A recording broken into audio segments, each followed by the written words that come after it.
Ce matin, je ne vous parlerai pas ni de Darth Vader, ni du Père Noël. Je vais vous parler de Jésus, mais on commence une mini-série de 2 dimanches à partir d'aujourd'hui. Et qu'on va parler justement de l'essence de ce que c'est Noël. Une des phrases que Darth Vader dit, je ne suis pas un grand fan de Star Wars, il y en a qui sont plus que moi, là, je ne connais pas tous les épisodes, mais une des phrases qu'il dit est justement celle qu'on a donnée au thème de la série, « Ton manque de foi me consterne ». On entend parler dans cette série-là de ce personnage, ou du moins cette présence qui semble transcender évidemment tous les épisodes, mais aussi l'univers dans lequel ils vont évoluer les personnages, qui est appelé la Force. La Force, elle est présente, et puis là, on voit dans les divers épisodes comment est-ce qu'il faut être contrôlé par la Force. Et je trouvais que finalement, il y avait un parallèle intéressant entre notre foi chrétienne, notre foi qu'on peut placer en Dieu, ce que je vais croire de qui Dieu est, avec ce qu'eux vont considérer, du moins dans les épisodes, comme étant la foi. Juste avant qu'on aille plus loin, je veux simplement vous lire une courte définition que j'ai trouvée en ce qui concerne justement la force, qui dit « Dans l'univers Star Wars, la force est un champ d'énergie s'appliquant à tous les êtres vivants. La force qui est décrite dans les premiers films réalisés comme donnant des pouvoirs aux personnes qui lui sont sensibles, sans que son origine ne soit tout d'abord expliquée, laissant implicitement penser qu'elle soit d'ordre spirituel. » La force semble être une sorte d'énergie omniprésente et mystérieuse dont personne n'est encore arrivé à percer l'origine. Cependant, il est clair que tout individu capable de la contrôler obtient d'intéressantes facultés. Le parallèle que je fais, c'est ce que je disais, c'est le lien avec Dieu, avec ce que l'on peut croire de Dieu. On arrive à la période de Noël où on va peut-être de plus en plus dans notre contexte changer la nature de ce que c'est Noël, ou du moins avoir un discours qui va être de moins en moins religieux, peut-être beaucoup plus axé maintenant sur un discours où c'est des congés, c'est les fêtes, et on ne parlera plus tant que de ça, de l'essence de Noël. Mais ce que je veux vous parler, c'est qui Jésus finalement? Et qui est-il? Qui est ce personnage que, même si on a ce discours qui diminue avec le temps en ce qui concerne Jésus, on entend encore parler de Jésus. Puis quand vous allez faire vos achats, vous allez acheter vos cadeaux de Noël, ce qui m'est arrivé, je pense, la semaine qui vient de passer. C'était pas des cadeaux de Noël, j'étais chez Canac Marquis.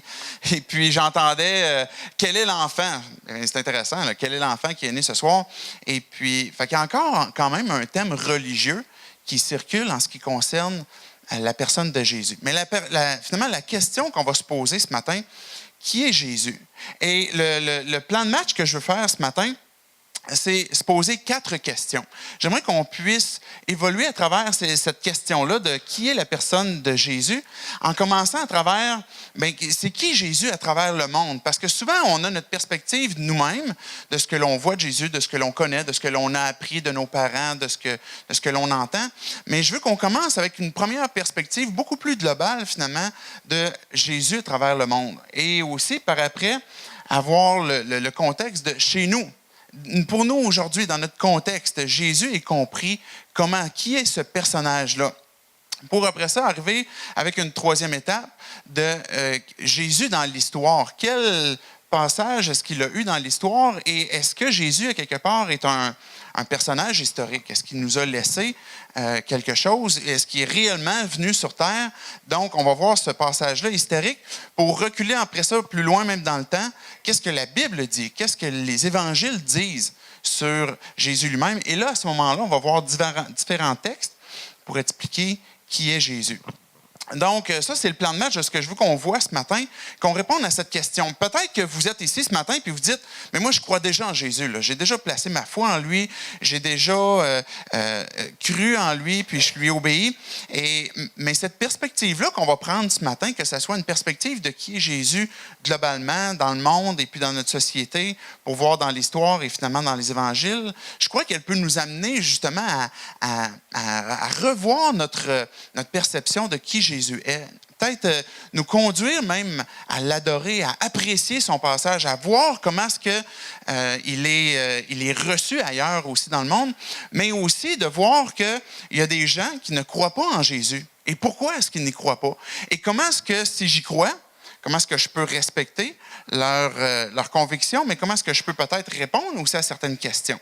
Donc, la perspective globale de qui est Jésus, même si tu crois déjà en Jésus, je crois qu'elle est extrêmement importante, que régulièrement, on se repose la question, mais qui est Jésus? Pour moi, pour le monde aussi. Et si tu es ici ce matin et tu dis, ben moi, Jésus, c'est quelqu'un que j'ai déjà entendu parler, j'ai déjà entendu le nom, je sais que beaucoup de joueurs de baseball portent le nom de Jésus, et puis sans savoir nécessairement qui est ce personnage-là, mais c'est une bonne perspective peut-être à savoir, ben, est-ce que Jésus est justement connu dans le monde, dans l'histoire, et finalement même, est-ce qu'on peut retirer quelque chose des évangiles pour finalement peut-être se poser la question, est-ce que j'ai avantage à connaître encore plus ce personnage-là qu'on parle encore aujourd'hui en 2015, bientôt 2016? Alors, je crois que dans tous les cas, qu'on croit déjà en Jésus ou qu'on n'y croit pas, on va tirer de cette perspective-là globale en répondant à la question « Qui est Jésus? » Je vais prendre simplement un temps pour prier, se placer devant Dieu, demander à Dieu qu'il vienne nous parler, que ce soit lui qui conduise cette matinée-là et qui nous parle. Dieu, on vient devant toi pour te louer, pour dire que finalement, on t'aime. Dieu, plusieurs d'entre nous, on a placé notre foi en toi, notre confiance en toi, et on veut ouvrir nos oreilles ce matin, ouvrir nos cœurs, ouvrir nos pensées, à savoir qu'est-ce que tu as, toi, à nous dire. Et puis, dans cette période, justement, où on parle de Noël, on pourrait parler de toutes sortes de choses, on pourrait parler de toutes sortes de choses qui nous entourent, mais on veut prendre le temps de se souvenir qui tu es. Viens nous parler, viens nous communiquer. Dieu vient nous renseigner sur ta personne et qu'on puisse te découvrir de plus en plus. En nom de Jésus, compris ces choses. Amen. C'est bon, vous êtes là? Première question. Qui est Jésus à travers le monde? J'ai apporté une série de photos rapidement qu'on va défiler. Et je trouve que les photos sont vraiment intéressantes parce qu'elles vont donner une perspective de qui est Jésus. Du moins, ils ont apporté à travers le monde, dans différents pays, une image de comment est-ce qu'ils perçoivent Jésus. Mais ce que je veux illustrer à travers ça, c'est montrer que quand même Jésus est présent dans plusieurs pays, dans beaucoup, beaucoup de pays. Et je vais vous apporter quelques statistiques. On peut commencer avec la première photo. Jésus dans le monde, en Éthiopie. Alors, on a cette première image où ce qu'on voit, comment est-ce que les Éthiopiens sont là, du moins, ont illustré Jésus. On peut aller à l'autre. Au Congo. Intéressant de voir les images, comment est-ce qu'ils ont pu imaginer Jésus encore là en Inde. On voit le style artistique qui est peu familier. En Corée, c'est drôle, il y a un petit air quand même asiatique. En Nouvelle-Zélande. Au Pérou. À Philadelphie, c'est intéressant, aux États-Unis quand même, là, mais il y a une image comme ça qui ressemble à un Jésus peut-être plus afro-américain. En Mozambique, je trouvais intéressant même de montrer que même en Irak, là où on croit que c'est des pays hostiles à la foi chrétienne, ben il y a la présence quand même de la foi chrétienne, même en Irak, à Caroucache. Et puis Rio, au Brésil, l'image, la statue bien connue. Je ne sais pas si vous voyez, il y a un gars qui s'apprête à faire du base jumping. Je ne sais pas, je n'avais jamais imaginé ça, de faire ça de la statue comme ça de Jésus. On a plusieurs images comme ça qui nous révèlent comment est-ce que Jésus est présent. Comment est-ce que les gens dans le monde, à travers le monde, les gens ont une foi en Dieu, ont une foi en Jésus et qu'il est présent. J'ai juste apporté quelques statistiques que je vous ai apportées ici. Le Washington Times qui a apporté le 23 décembre 2012, ça date déjà quand même d'une couple d'années, mais les statistiques démontrent que 8 personnes, en fait, plus de 8 personnes sur 10 à travers le monde disent appartenir à un groupe religieux. Selon la plus récente étude menée dans plus de 230 pays par le Pew Research Center. Ça veut dire que 5,8 milliards de personnes, 84% de la population mondiale, disent avoir la foi. Ce que je trouve intéressant de cette statistique-là, on ne parle pas nécessairement de foi chrétienne, on parle de la foi générale en Dieu. C'est quand même plus de 80% de gens qui croient en un Dieu, qui croient qu'un Dieu existe. Des fois, on pourrait avoir la perspective, justement, parce qu'on est au Québec, que le monde est beaucoup plus athée, le monde est beaucoup plus réticent à la foi, mais la statistique révèle quand même que la foi, du moins l'ouverture à la foi, des gens est quand même très répandu. On peut continuer. J'ai quelques autres statistiques, toujours du Washington Times, qui dit que la proportion mondiale, c'est de 2,2 milliards de chrétiens qui sont à travers le monde. Donc, sur les 84 %, il y en a 32 qui sont de la population mondiale qui vont croire en Christ. 1,6 milliard de musulmans. Je serais intéressé de connaître la statistique peut-être beaucoup plus à jour, peut-être qu'elle a évolué différemment. 1 milliard hindous, 500 millions bouddhistes, 400 millions de personnes, c'est-à-dire 6 % qui pratiquent une religion associée à leur culture propre. Donc, il y a des traditions qui peuvent être associées à une culture propre, à une religion propre. Et là, je n'ai pas apporté des statistiques en ce qui concerne, mettons, les Juifs, qui sont quand même plusieurs millions. Ça ne veut pas dire que tous les Juifs pratiquent la foi juive, mais ça donne un topo quand même de à quoi ça peut ressembler. On peut aller à l'autre et je vais conclure avec cette statistique-là pour Jésus dans le monde. Donc, environ la moitié de tous les chrétiens dans le monde sont catholiques. Donc, un peu plus que la moitié se disent catholiques, 37 % protestants, 12 % orthodoxes. Donc, la foi chrétienne, elle est divisée en trois comme ça, trois parties globales. Et la plus grande population de chrétiens, 243 millions, se trouve par ailleurs aux États-Unis, suivie par le Brésil, le Mexique, la Russie, les Philippines, le Nigeria et la Chine. C'est les pays les plus christianisés dans l'ordre comme ça. J'étais vraiment surpris par la présence de la Chine, peut-être parce qu'ils sont très nombreux aussi, mais bref, la Chine semble avoir plusieurs chrétiens. Qui est Jésus? La perspective de la présence de Jésus, de la connaissance de Jésus à travers le monde, nous montre que bien au-delà de notre perception, de ce que l'on peut avoir ici au Québec ou dans notre monde ou dans notre ville, beaucoup de gens ont la foi et beaucoup de gens ont la foi en Christ, c'est-à-dire qu'ils sont chrétiens, qui vont croire que Jésus est celui qui est le Fils de Dieu qui est venu. Maintenant, c'est la perspective du monde en global, et puis la perspective maintenant de chez nous. Qu'en est-il, pour nous, ici au Québec, de ce que l'on croit de Jésus? De qui est-il?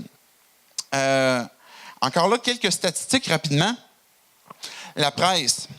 Le titre de l'article que je suis en train de citer de la presse, « Jésus au Québec, nouveau chemin de croix ». Une faible majorité de Québécois aimerait en savoir davantage sur Jésus et plus du tiers croient qu'il est le Fils de Dieu. Mais il impressionne moins les jeunes que les plus vieux, selon le nouveau sondage CROP. Ce que la statistique nous dit, c'est que quand même, il y a une majorité de gens qui vont croire ou qui aimeraient en savoir plus sur le personnage de Jésus, et plus du tiers vont croire que Jésus est le Fils de Dieu. Mais ce que la tendance semble à montrer avec ce sondage-là, c'est que de moins en moins, maintenant avec la société qui évolue, mais les nouvelles générations sont de moins en moins intéressées à en connaître un peu plus sur Jésus. Quelques autres statistiques rapidement, puis après ça, j'ai une petite vidéo que je veux vous montrer qui s'est passée ici au Québec, qui va parler encore là de la perspective de qui est Jésus et la foi ici au Québec. 18 % des 18-34 ans et 32 % des 55 ans et plus sont beaucoup impressionnés par Jésus. Le sondage n'expliquait pas ce que ça voulait dire par être impressionné. J'imagine peut-être ce désir que d'en savoir plus, mais 18 % des 18 à 34 ans. 29 %, la deuxième statistique dit que 29 % des 18 à 34 ans, puis 41 % des plus de 55 ans, considèrent que Jésus était d'abord et avant tout le Fils de Dieu. Et finalement, 26 % des 18-34 ans, 32 % des plus de 55 ans considèrent que Jésus est d'abord et avant tout un modèle de vie. Dans notre société aujourd'hui, les statistiques montrent que quand même, il est perçu de la part de Jésus comme étant celui qui est le Fils de Dieu, c'est-à-dire celui qui a été envoyé par Dieu pour venir nous rencontrer. Mais la statistique démontre aussi quand même que bien que c'est 29 %, mettons des 18-34 ans, qui vont croire qu'il est d'abord et avant tout le Fils de Dieu, c'est quand même une statistique qui s'en va en s'effritant, qu'il y en a de moins en moins. Toujours pour démontrer finalement Jésus dans notre culture, j'ai apporté une petite vidéo qui est Frédéric Lenoir. Je ne sais pas si vous l'avez déjà vu et entendu. L'extrait vidéo que je vous apporte, c'est passé à Tout le monde en parle. Et puis, Frédéric Lenoir vient expliquer finalement sa compréhension de ce qu'est le bonheur. Et puis, à travers sa description de sa compréhension de ce qu'est le bonheur, bien, il va faire référence à la foi chrétienne. Puis c'est pour ça que j'ai apporté ces bribes de vidéos-là, pour que vous puissiez voir, finalement, quelle est, dans notre contexte encore, puis qui a été même apporté à la télévision, la perception de la foi. À la fin de cette petite vidéo-là, j'ai mis aussi un court extrait de comment est-ce que lui-même, Frédéric Lenoir, décrit sa foi, pour démontrer finalement que, sans qu'il soit un chrétien, mais démontrer quand même qu'il croit quelque chose derrière tout cela. Donc, est-ce que la vidéo est prête, Karim? Okay, je vous invite vous êtes convaincu qu'il est impossible d'être heureux si on n'est pas généreux. Pourquoi donner rend-il heureux? C'est une espèce de loi, peut-être, de la nature humaine. Il y a aussi une phrase des évangiles qui le dit, c'est « il y a plus de joie à donner qu'à recevoir ». Et lorsque les sociologues ont étudié des milliers de personnes leur vie concrète, ils se sont aperçus que les gens généreux étaient plus heureux que les autres. Ça confirme cette règle-là. C'est-à-dire qu'au fond, le fait de partager le bonheur rend plus heureux. Et les gens qui ne sont pas généreux, les gens qui sont mesquins, les gens qui n'aiment pas donner, globalement sont plus malheureux. Mais vous citez souvent les Écritures. Est-ce que le bonheur est dans la religion? Ça dépend quelle religion. Ça dépend de quoi on parle. Par exemple, si on parle du christianisme. Dans l'Évangile, je trouve qu'il y a quelque chose de très joyeux. Et puis si vous prenez le christianisme tel qu'il a été dans certaines sociétés que nos parents ou nos grands-parents ont pu connaître, ici même ou en France, c'était devenu un dolorisme culpabilisant, rigide, écrasant. La tâche originelle, voilà. C'est le péché originel. L'enfer. Ça rend pas heureux du tout. Donc je pense que dans l'histoire des religions, il y a des choses qui sont effectivement des grands moments de joie, de bonheur, d'épanouissement. Et puis il y a des moments où le contrôle clérical a fait qu'on a voulu contrôler les individus et que là, ils n'ont pas été heureux du tout. Cela dit, il y a eu des enquêtes aux États-Unis qui ont montré que les gens croyants, qui mettent vraiment leur foi en pratique dans la vie, sont globalement plus heureux que les autres. Et je pense que la raison est très simple, c'est qu'ils ont confiance dans la vie. C'est que ça aide de croire en Dieu. Particulière. Quelle distinction vous faites entre la religion et la spiritualité? Je crois que la religion, c'est quelque chose de collectif. La religion, c'est une dimension culturelle. Dans l'histoire de l'humanité, il n'y a pas de peuple sans religion, puisque la religion, c'est ce qui unit des individus à travers la croyance partagée, les rituels partagés, en quelque chose qui les dépasse, en un invisible. Et il se trouve que les êtres humains ont besoin de ça. Donc, toutes les religions créent du lien social. Mais le problème de la religion, c'est que parce que ça crée du lien social, on est dans le politique. Donc, on est dans le pouvoir. Donc, on est dans la domination. Et les rapports de force. Et voilà. Et du coup, on est dans tout ce qu'on a connu dans les dérives des religions, jusqu'à aujourd'hui encore. Alors que la spiritualité, c'est la dimension verticale des religions. C'est pas le lien horizontal qui unit les humains, c'est le lien qui les unit avec un absolu, avec une transcendance, et c'est ce qui répond aux besoins de sens.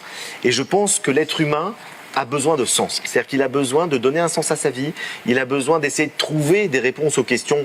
Qu'est-ce qu'il y a après la mort? Est-ce qu'il y a quelque chose? Alors Einstein le disait, on parlait de science tout à l'heure, il disait qu'au fond, un être humain qui ne se pose jamais la question du sens de la vie, pour lui, n'est pas vraiment un être humain. Ça fait partie vraiment de ce qui est le plus universel dans la quête de l'humain. À l'amour. Croyez-vous en Dieu? Alors moi, je suis un croyant agnostique. C'est-à-dire que je ne sais pas si Dieu existe, j'en sais rien. Vous laissez la porte ouverte. Je laisse la porte ouverte, mais je suis quand même un croyant dans la mesure où si j'avais un pari à faire, si j'avais une conviction, pas une certitude rationnelle, une conviction intime à apporter, je dirais que le monde a un sens, que la vie a un sens. Et donc, dans ce sens-là, je pense que je suis croyant, mais j'adhère pas à des religions dogmatiques. Parce que vous avez peur d'aller en enfer. Oh, pas du tout. Que signifie? OK. Beaucoup de choses ont été dites de ce personnage. Je ne sais pas si vous avez tout retenu. Il y a beaucoup de choses qui sont vraiment très intéressantes sur sa perception, non seulement du bonheur, mais comment est-ce que finalement, sa perception de la foi, qui est directement reliée avec le bonheur, il va en parler. Au tout début, il va parler que le bonheur est intimement lié avec justement l'idée de générosité. Il va parler de cette générosité et il va faire référence comme quoi que finalement même les évangiles ont mentionné ça, qui est Jésus lui-même. Il a dit qu'il y a plus de bonheur à donner qu'à recevoir. Et il va se faire poser la question, mais est-ce que vous croyez que la religion peut rendre heureux? Et puis là, il va exprimer justement l'idée de prise de pouvoir qui peut exister d'un point de vue clérical, où ce que là, finalement, il va y avoir un combat de pouvoir entre les hommes et puis une domination qui fait mal, mais il va quand même apporter l'élément comme quoi que ça se peut qu'on soit quand même à la recherche de quelque chose où ce qu'on veut en savoir plus, où ce qu'on veut en connaître plus aussi. Et puis, sa propre foi est intéressante aussi. Je crois que notre société, on peut ressembler beaucoup à ça. Peut-être qu'on pourrait être ici et dire, mais je ne crois pas en Dieu, je ne crois pas en Jésus, je ne suis pas sûr de ce que je devrais croire, mais que quand on prend le temps de réfléchir honnêtement, réfléchir à nos propres pensées, à savoir qu'est-ce que je recherche, ben, comme lui il dit, il va dire, ben, je parierais sur le fait que Dieu existe, parce qu'il y a un sens à la vie, il y a un sens dans ce que je peux observer, et ça ne peut pas découler du hasard non plus. Maintenant, notre perception de notre culture populaire à l'égard de Jésus est encore présente, mais on peut avoir cette perception comme quoi que Jésus est un petit Jésus de plâtre. Peut-être qu'il diminue en importance ou il va diminuer en présence aussi. Je ne sais pas si vous vous souvenez d'une vieille toune, mais qui passe encore dans le temps de Noël. On parle de Saint-Joseph avec sa canne en caoutchouc. On a cette perception peut-être de Jésus qui est une statue ou Jésus qui est finalement à Noël, qui est un petit Jésus dans la crèche, un Jésus de plâtre. Mais qu'en est-il réellement? Est-ce que Jésus, dans l'histoire, est-ce qu'il est venu? Est-ce qu'il nous a laissé quelque chose d'historique? Comment est-ce qu'on peut savoir si historiquement qui Jésus était? Je vais vous apporter tantôt, je vous apporte beaucoup d'informations, puis on va répondre à la dernière question finalement, qu'est-ce que les évangiles disent? Dans la question qui est Jésus dans l'histoire, j'aurais pu apporter toutes sortes de choses, toutes sortes de citations. Et puis, je n'ai pas voulu trop bombarder, mais j'ai trouvé un article vraiment très intéressant dans le Figaro qui a été écrit par Jean-Christian Petit-Fils, qui a été publié justement dans le temps de Noël. Je vais vous lire ce que le Figaro dit en ce qui concerne l'historicité de Jésus. Le Figaro dit, en fait, il va premièrement poser une question en commençant. Comment l'historien attaché à serrer au plus près de la vérité de Jésus de l'histoire peut-il œuvrer? Comment est-ce que l'historien doit œuvrer pour regarder les éléments qui concernent l'histoire de Jésus? Donc, il va répondre en disant, il faut bien entendu faire appel à toutes les données à sa disposition, le contexte politique, économique, social, culturel du Proche-Orient et du premier siècle, les acquis indiscutables de l'exégèse historico-critique et bien sûr, sans omettre, les renseignements innombrables tirés des récentes fouilles archéologiques en Israël. Mais en même temps, il doit s'arrêter devant l'inexplicable sans l'enjamber ni le négliger. Ce que je trouve intéressant à la question, c'est qu'il va démontrer qu'il y a beaucoup de choses que l'historien doit tenir en compte pour faire son travail de recherche à l'égard de l'histoire de Jésus, mais il va dire quand même que ça se peut que l'historien arrive à des moments où il y a de l'inexplicable, il y a quelque chose qui ne s'explique pas. Par exemple, les miracles de Jésus ou la résurrection, etc. Et l'historien, ce qu'il va dire, c'est qu'il ne doit pas l'enjamber, c'est-à-dire juste passer par-dessus comme si ce n'est pas là, mais ni non plus s'enfarger dedans. On va continuer la citation. J'ai deux petits bouts de citation encore. Parlons des sources. Donc, le Figaro, l'article a été écrit pour parler comment est-ce que l'historien doit faire. Puis maintenant, de quelle source est-ce qu'il va utiliser?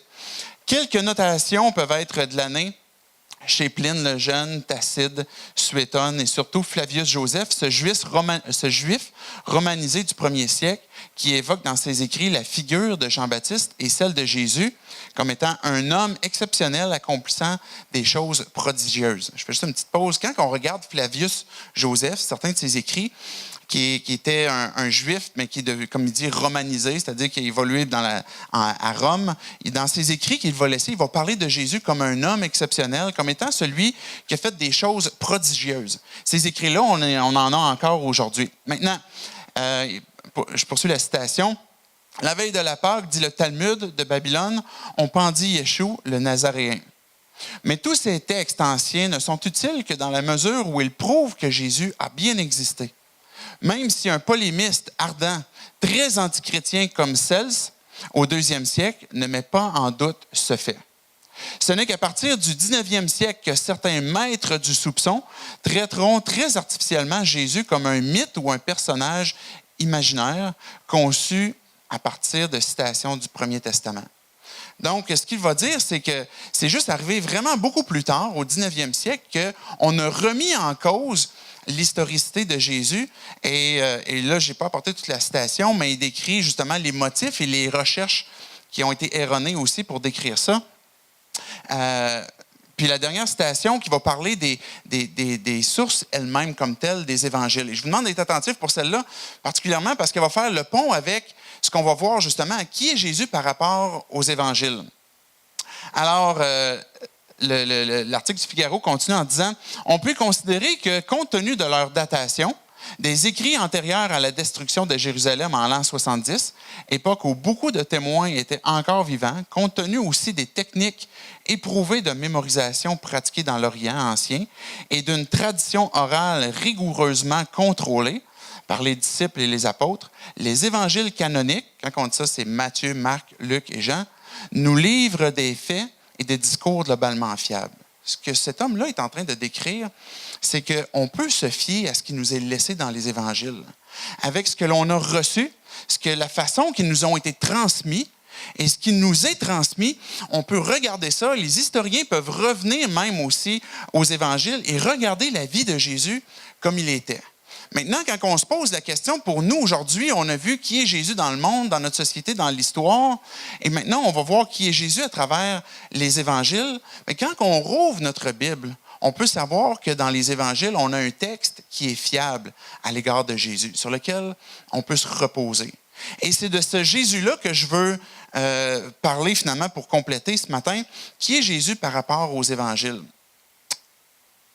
Dans Star Wars, le contexte de la force qui est présente, c'est quelque chose, comme je le disais tantôt dans la description, comme une force mystérieuse qu'on ne peut pas réellement mettre le doigt dessus, mais que tout le monde est un peu influencé par ça. Et une expression revient aussi dans les épisodes, la force soit avec toi. La force soit avec toi, c'est comme une salutation, un souhait que l'on fait. Jésus, la force est en lui. La puissance est en lui. C'est ce que la Bible va nous raconter. La force, c'est lui qui la détient. La puissance, c'est lui qui la détient. Les évangiles vont nous parler régulièrement de la puissance de Dieu, de la toute-puissance de Dieu. Quand on va regarder des miracles qui vont se produire comme de l'eau changée en vin, comme marcher sur l'eau, ou comme des aveugles qui ont vu, ou des foules qui ont été nourries à partir de 5 pains et 2 poissons, c'est pour démontrer la puissance, la force de Dieu, pour démontrer qui il est. Et c'est ce Jésus-là ce matin que je veux vous présenter, que je veux vous parler. Ce Jésus-là qui est adoré à travers le monde, ce Jésus-là qu'on a encore avantage en 2015 à placer notre foi en lui, parce que la force est en lui, parce qu'il est Dieu. Maintenant, pour vous décrire ça, ce que je veux faire, c'est utiliser les termes qu'on utilise à l'égard de Jésus. Son nom, qui est Jésus. Commençons premièrement avec son nom. Pourquoi est-ce qu'on appelle Jésus Jésus? Question bizarre peut-être, ça peut sembler, mais le nom de Jésus n'est pas un hasard. Si Jésus porte le nom de Jésus, c'est parce qu'il y a un sens. Pour nous, dans notre contexte, là, quand on choisit un nom pour un enfant, souvent on va trouver des noms qui vont sonner beau, qui vont être catchy, qui sont populaires peut-être.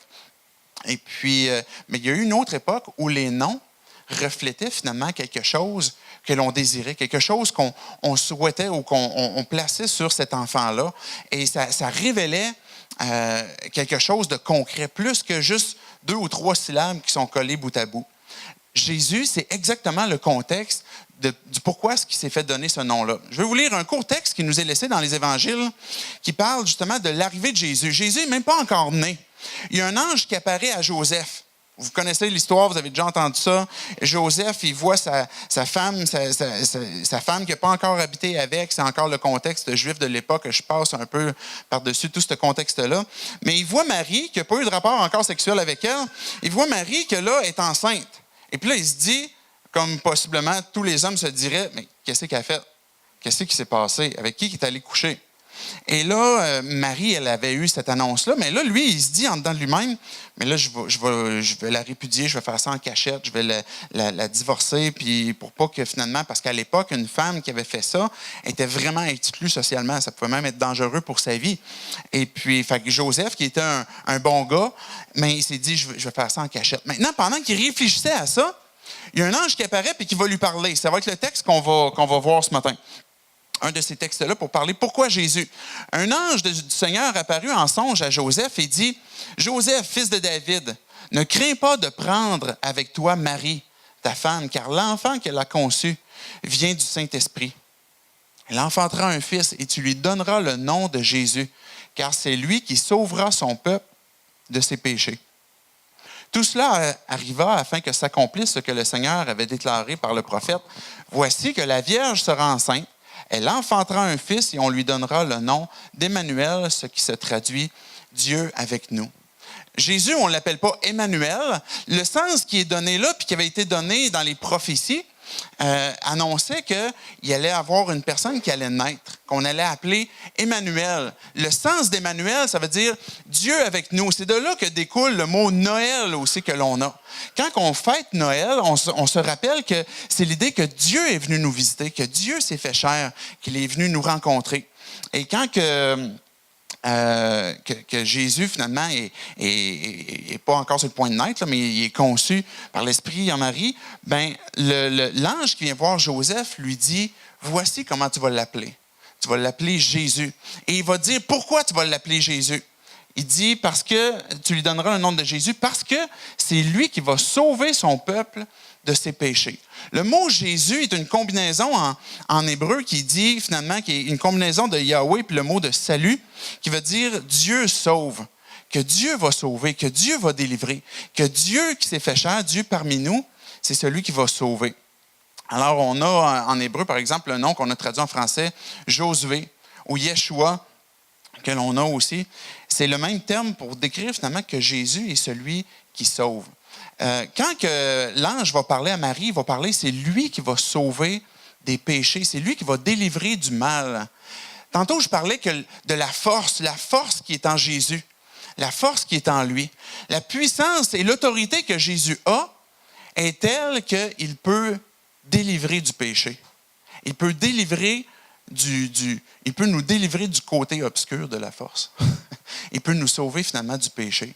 C'est la puissance que Jésus a. À un moment donné, Jésus avait un apôtre quand évidemment, il était adulte et puis qu'il suivait, une personne qu'il suivait qu'on connaît sous le nom de Pierre. Et puis Pierre, à un moment donné, dans les Actes des apôtres, va dire aux gens, il n'y a aucun autre nom sous le ciel. Autrement dit, aucun autre nom sur la terre par lequel nous puissions être sauvés.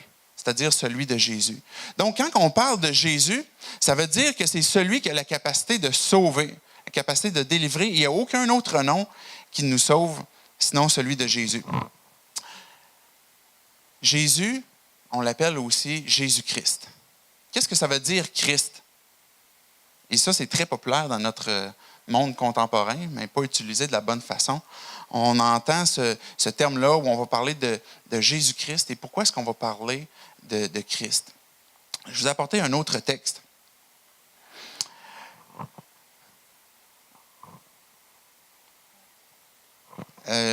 Juste avant que je lise le texte de Luc 4. Jésus a grandi, évidemment, il est né, il a grandi. Et puis, à un moment donné, le début de son travail, on appelle son ministère, a commencé au moment de son baptême. Jésus, il s'est fait baptiser, il est allé voir Jean-Baptiste. Et puis là, à ce moment-là, Jésus est en train de s'identifier à nous, il est en train de commencer finalement d'illustrer le début de son ministère. Et à ce moment-là, au moment de son baptême, le texte dit qu'une voix s'est faite entendre du ciel qui a dit « Tu es mon fils bien-aimé, en qui j'ai mis toute mon affection. » Et à ce moment-là, une colombe est venue qui représente le Saint-Esprit qui est venu sur lui. Ce symbole-là, de ce qui s'est passé exactement là au moment de son baptême, n'est pas un hasard, puis c'est pas juste pour faire de l'artifice, pour montrer que hey, c'est quelque chose de spécial. Il est en train de se produire quelque chose où Dieu est en train de révéler finalement son plan. Regardez dans Luc 4, j'ai apporté le texte ici. Jésus retourne en Galilée. Et là, il a été baptisé. Il est allé dans le désert pour être tenté. Le début de son ministère a commencé avec la tentation. Et là, il retourne dans sa maison. Il retourne en Galilée chez lui. Il retourne à son ancienne synagogue. Et puis là, Jésus retourne en Galilée avec la puissance de l'Esprit, ce qui était différent d'avant. Et sa renommée se répandit dans toute la région. Il enseignait dans les synagogues et il était glorifié par tous. Il se rendit à Nazareth où il avait été élevé et entra selon sa coutume dans la synagogue le jour du sabbat. Il se leva pour faire la lecture et on lui remit le livre du prophète Isaïe. Il ouvre le livre et trouva le passage où il est écrit Et ce texte-là qu'on va lire explique pourquoi on appelle Jésus le Christ.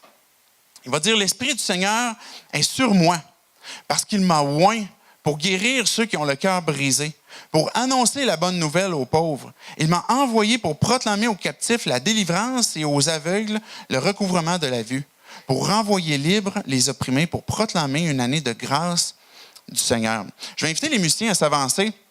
On va bientôt conclure. Ce que ce texte-là est en train de nous dire, c'est que Jésus qui a été baptisé, la voix du Père se fait entendre, celui-ci est mon Fils. Le Saint-Esprit descend sur lui sous la forme d'une colombe.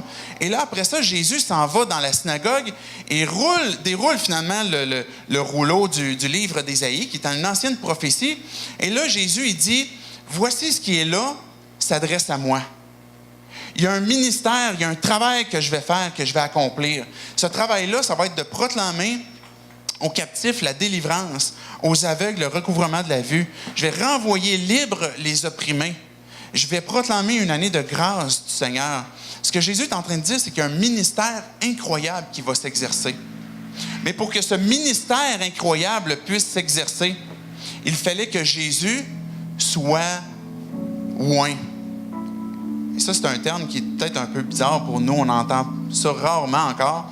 Mais oint, ça veut dire, à l'époque, on pouvait mettre de l'huile, par exemple, sur la tête d'une personne pour démontrer comme quoi qu'il a été choisi. Qui est placé, mis à part quand une personne était oint, elle avait une autorité qui lui était déléguée aussi.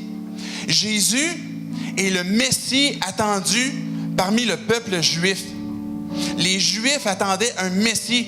Christ veut dire Messie. Messie veut dire oint. Quand on dit Jésus-Christ, on est en train de dire, il est Jésus, celui qui a été choisi par Dieu pour venir me rencontrer. C'est un peu plus long comme nom qu'on pourrait dire. Mais c'est ce que ça veut dire.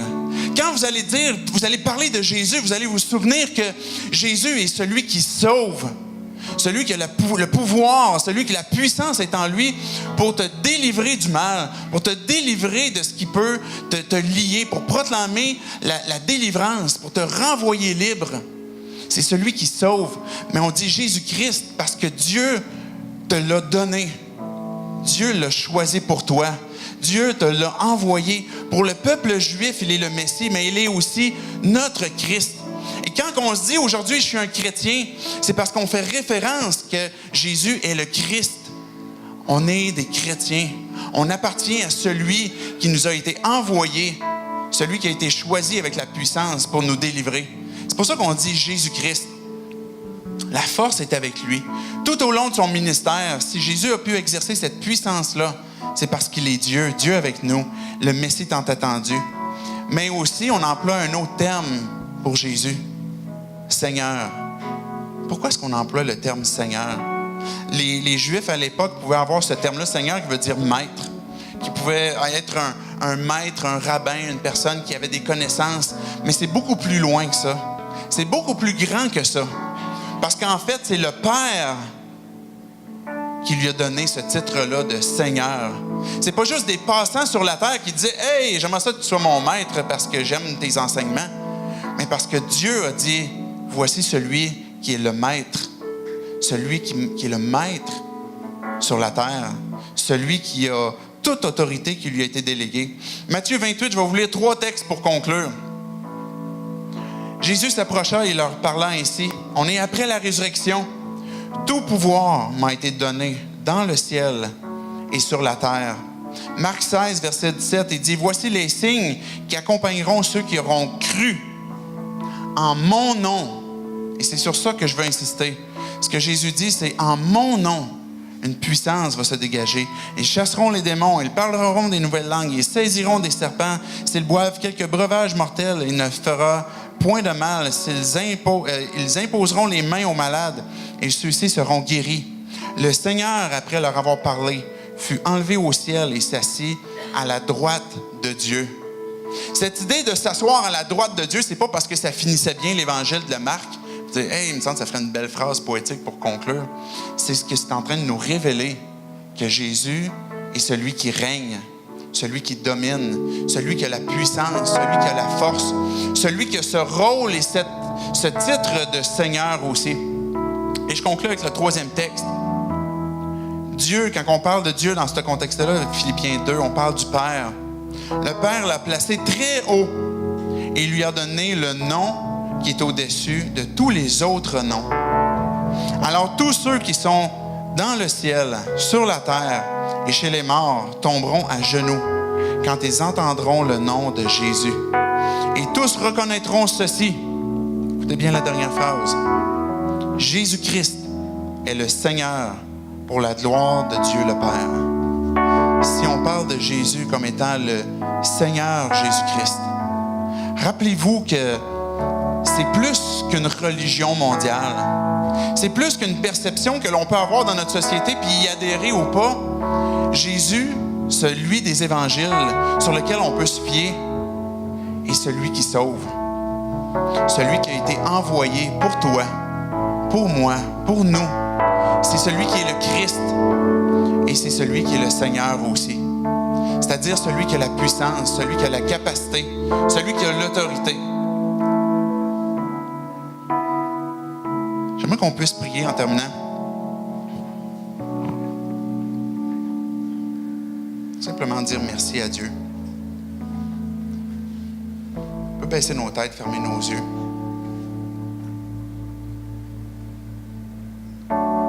Et juste avant de prier, faites simplement demander à Dieu.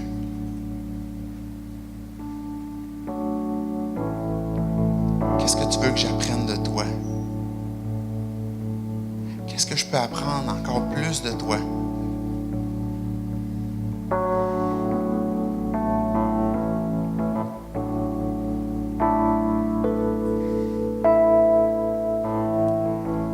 Comment ma foi, Dieu, peut grandir en toi?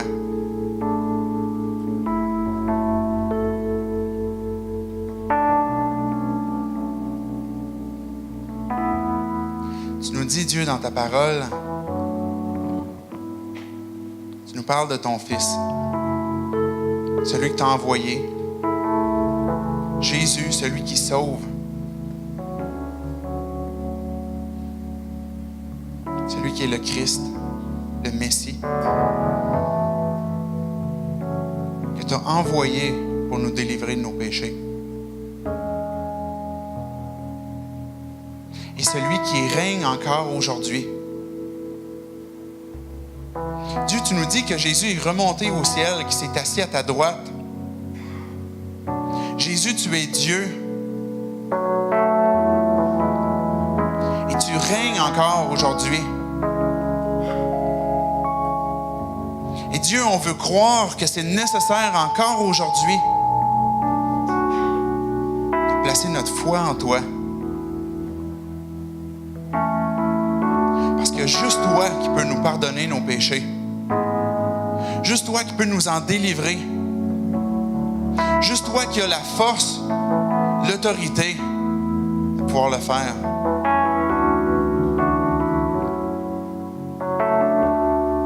Même Dieu, si on est des croyants ce matin, on emploie souvent ton nom, Jésus ou Jésus-Christ. On t'appelle Seigneur. Je te prie, Dieu, que tu puisses venir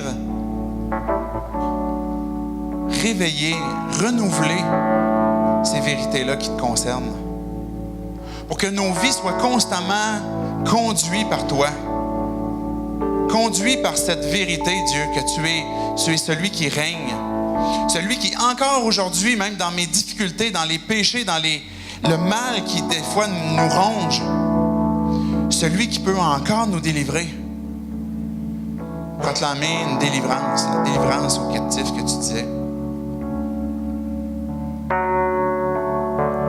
C'est par ton nom, Jésus, que des chaînes sont brisées, que des vies sont renouvelées. Père, c'est parce que tu nous as envoyé ton Fils qu'on peut découvrir la vie. Et c'est justement dans ce nom, le Seigneur Jésus-Christ, que l'on prie. Amen.